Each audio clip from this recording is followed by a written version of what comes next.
किसान एकता, किसान एकता जिंदाबाद, किसान एकता जिंदाबाद। भाई पीछे पीछे पीछे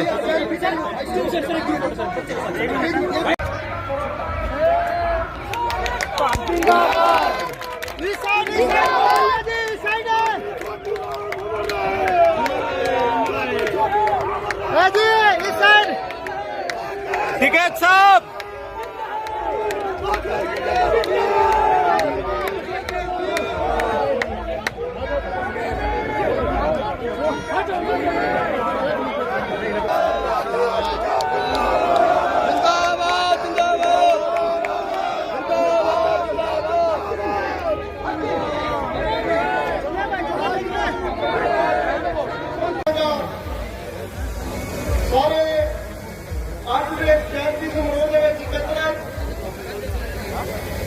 क्रांतिकारी वीर उस नारद देंगे जो बने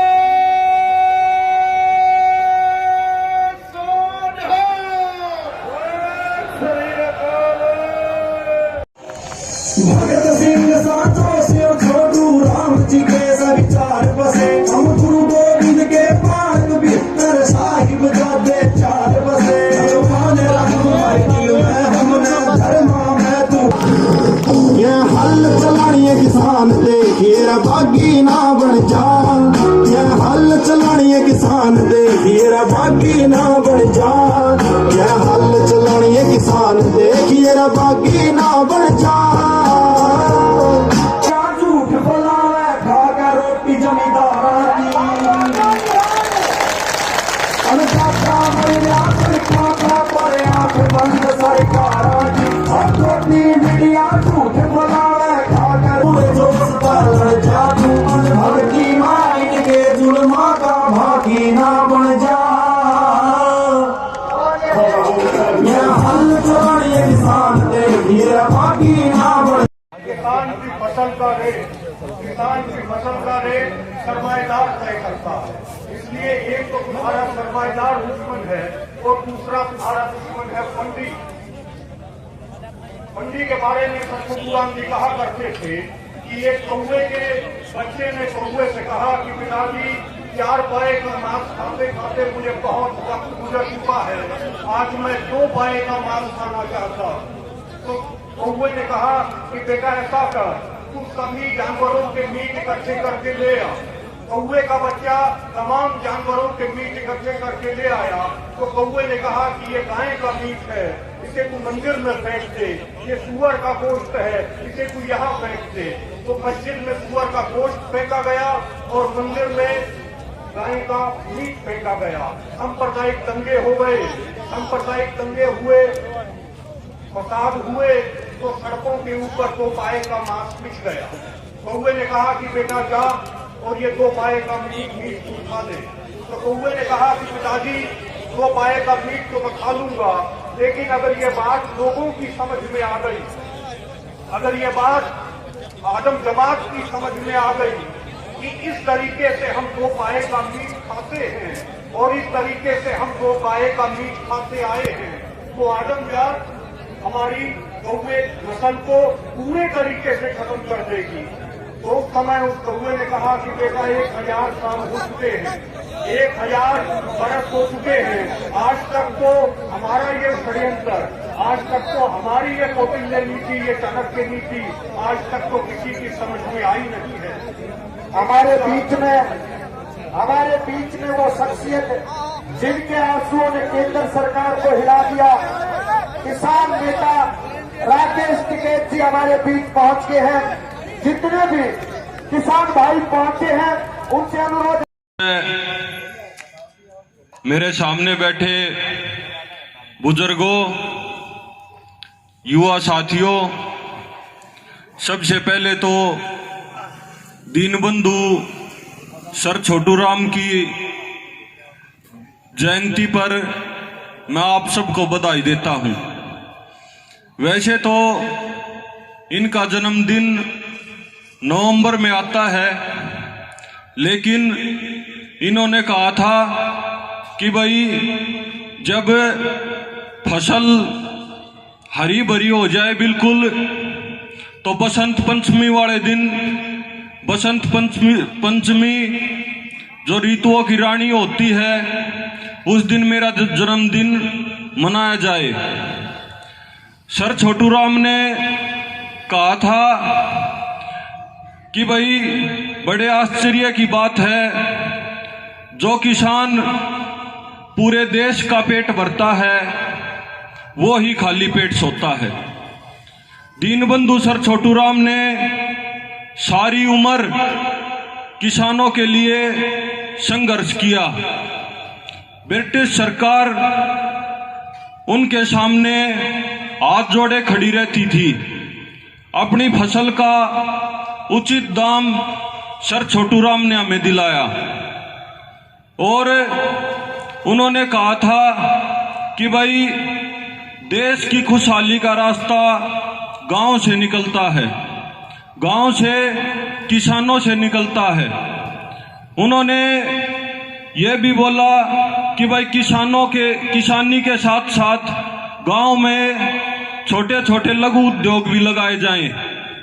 वो व्यापार के भी समर्थन में थे। सर छोटू राम 36 बिरादरी के समर्थन में थे और 36 बिरादरी के लिए काम किया। दलित समाज ने उन्हें दीनबंधु की उपाधि से नवाजा और सर छोटू राम ने कहा था कि भाई जिस भी व्यक्ति का हाथ हड़ के ऊपर है और उसके कपड़े से, कमीज से पसीने की खुशबू आती है, वो सभी मेरे बेटे हैं। आज समय ये हो गया कि मेरे देश का अन्नदाता 82 दिन से सड़कों पर बैठा है। उन्होंने बोला था कि यह भोले किसान अपने को पहचान ले और बोलना सीख ले। तो वहां पर हमारे सांपला में सर छोटू राम की जब मूर्ति का उद्घाटन हुआ, उसमें तो पीएम मोदी आ गए और हम भोले भाले किसानों से वोट बटोरने का तो काम कर लिया, लेकिन आज हमारी ही जमीन को निजीकरण करने की सोचने लगे और हमारी इतनी साधते और इतना शांतिपूर्वक और लंबा आंदोलन, 2 शब्द भी प्रधानमंत्री मोदी ने किसान के बारे में नहीं कहे।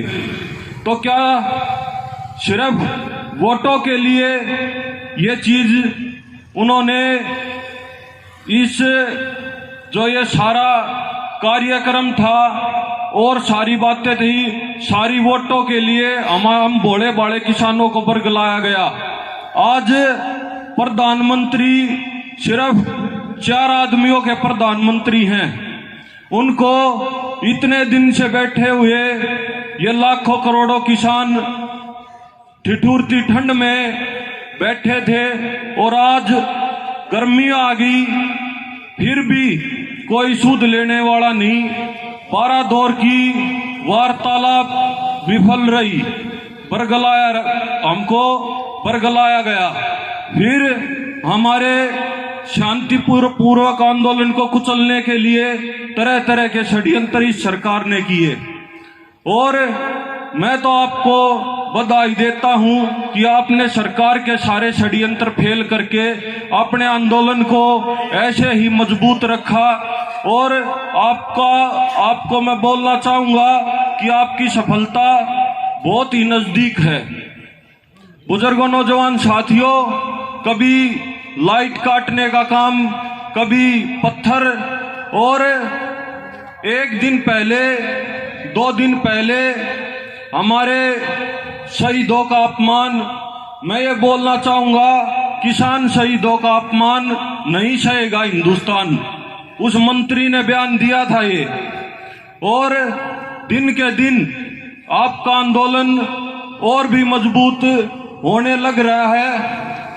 मैं तो यही बोलूंगा कि भाई सर छोटू राम की विचारधारा को और भी आगे घर घर लेकर जाने की और उस विचारधारा पर आगे बढ़कर हमें अपने जो ये काले कानून हैं इनके खिलाफ शांतिपूर्वक आंदोलन पे बैठा रहना है। जब तक बिल वापसी नहीं होगी हम घर वापसी नहीं करेंगे। और बुजुर्गों नौजवान साथियों, उन्होंने सर सिकंदर हयात खान ने सर छोटू राम को रहबर आजम की, मुस्लिम समाज ने रहबर आजम की उपाधि से नवाजा और उन्होंने हमें बहुत सारे हमारी जो फसल थी उसके भी उचित दाम उस समय पर दिलाए।